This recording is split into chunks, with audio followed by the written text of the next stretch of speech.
Hello guys, welcome to our channel. So ఇవాళ ఈ వీడియోలో మనం ఏం డిస్కస్ చేయబోతున్నాం అని అంటే election commission. Okay, so election commission వచ్చేసి పార్ట్ 15లో ఉంటుందండి.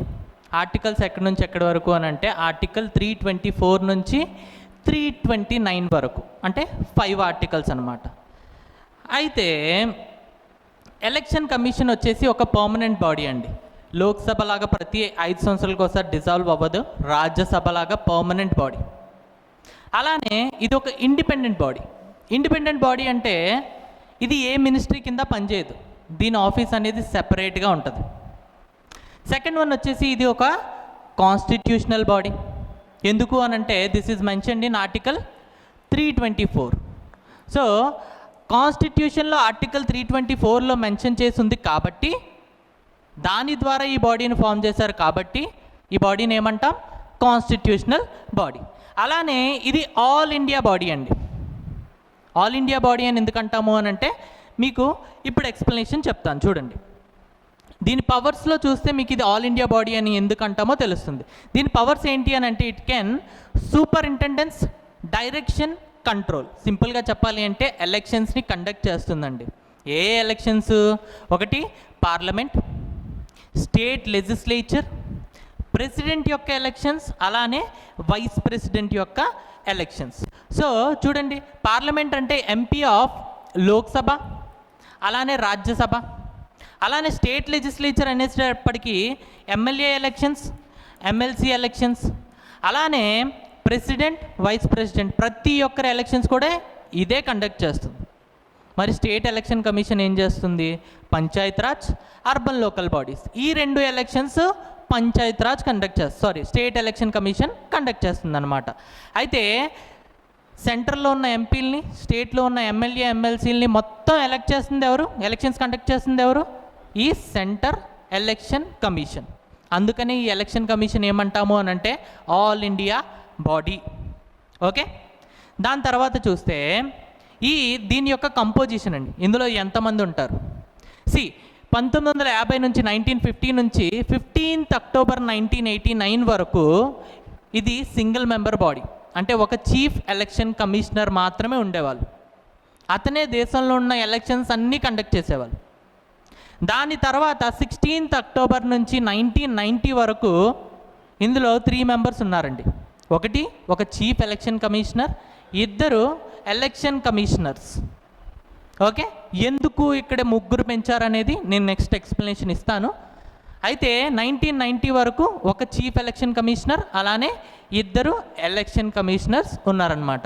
దాని తర్వాత 1990లోని దీన్ని మళ్ళీ సింగిల్ మెంబర్ బాడీ చేసేసారు. అంటే ఈ 2 తీసేశారు.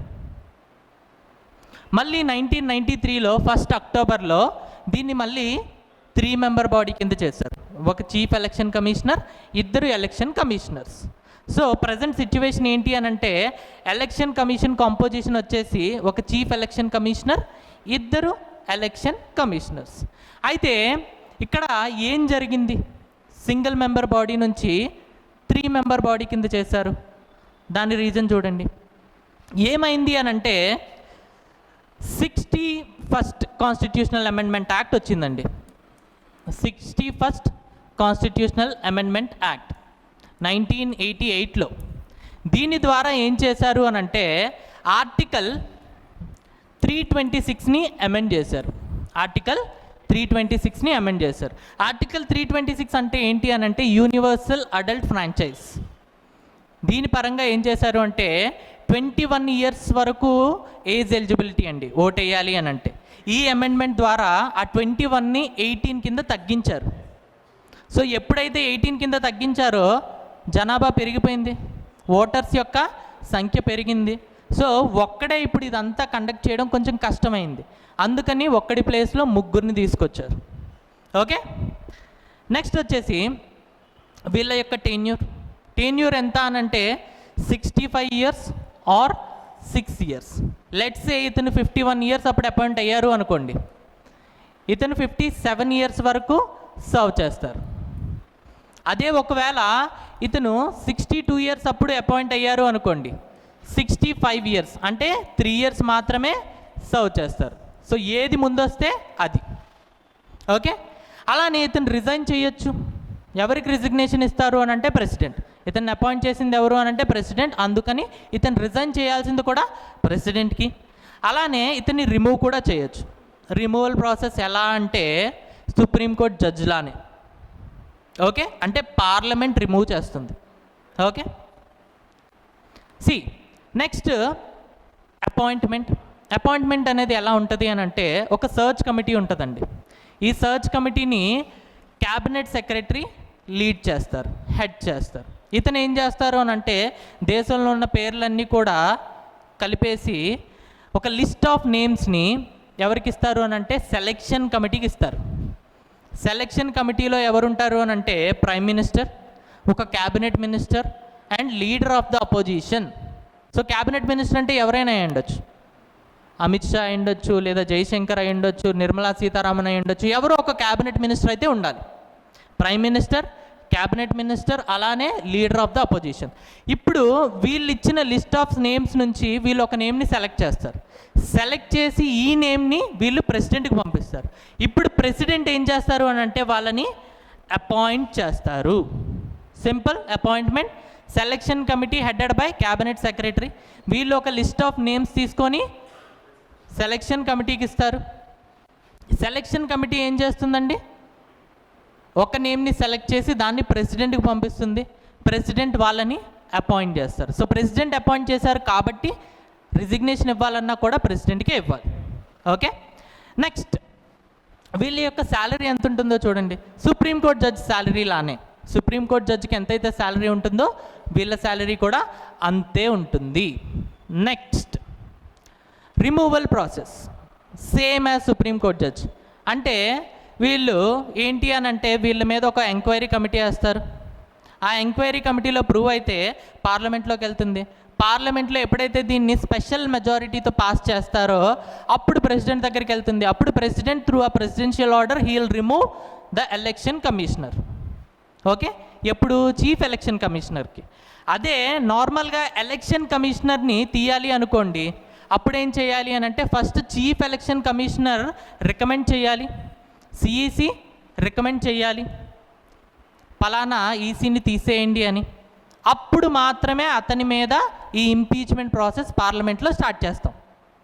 నార్మల్గా సిఈసికి అయితే ఇంపీచ్మెంట్ ప్రాసెస్ డైరెక్ట్గా స్టార్ట్ చేసేస్తాం. బట్ ఎలక్షన్ కమిషనర్కి అయితే ఫస్ట్ సిఈసి రికమెండ్ చేయాలి, దాని తర్వాత అతన్ని రిమూవ్ చేసే ప్రాసెస్ అనేది పార్లమెంట్లో స్టార్ట్ చేస్తాం.